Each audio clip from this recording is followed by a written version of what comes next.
What's up guys, it's tycospeed. In this video I'm going to show you guys how to tie a tie. Alright, so to start off with, I like to have my collar up, like so. It just makes it easier to tie the actual tie, but it's up to you, whatever you want to do.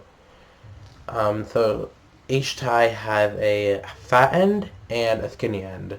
So if you take a look at the fat end here, it has just a front and a back. So you see this knot here, or this knot is going to be important for later on in the video. Just keep note of this loop.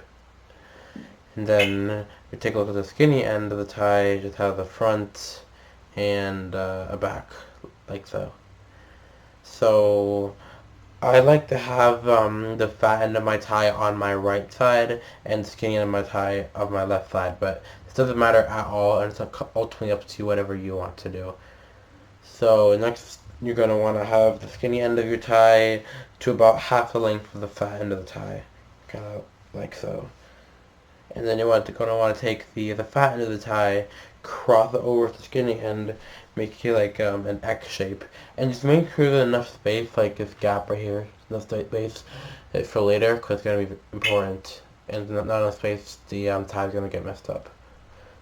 And then you're going to want to take the skinny end to just go underneath the sort of center of the X that we have.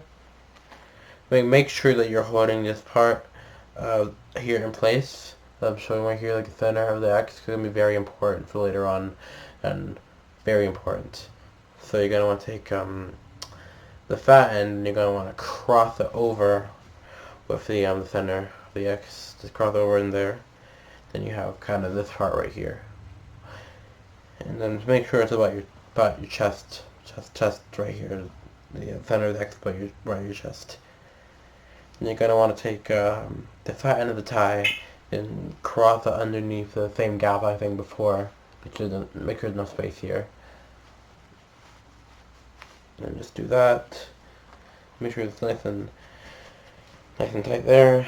And then you're going to want to see the same part I told you before, right here. You're going to want to take the kind of frontal loop right here, and then kind of just push the fat tie part of the tie in between here, the frontal loop and the back part here, and then just kind of pull it down. Make sure it's nice and good, hard, like so. And then you're going to want to take the knot here, take your index finger and your thumb, and then just press it down here, and then take the skinny end of the tie and then just push up, and then make sure it's nice and centered between the two collars right here. And then what you're going to want to do is you're going to want to pull this down the collar like so. And then you're going to want to, remember the loop I said before, like right here, you're going to want to put the skinny end of the tie inside of the loop, like so. Just make sure that it's a nice clean look so the skinny end of the tie isn't showing. Make sure it's nice and clean, make sure it's centered as well. If you need to push it up, you can do that and make the adjustment. And yeah, that's how you tie a tie. And if you liked the video, make sure to like, share, and subscribe. And drop a comment down below telling me how you tie your tie.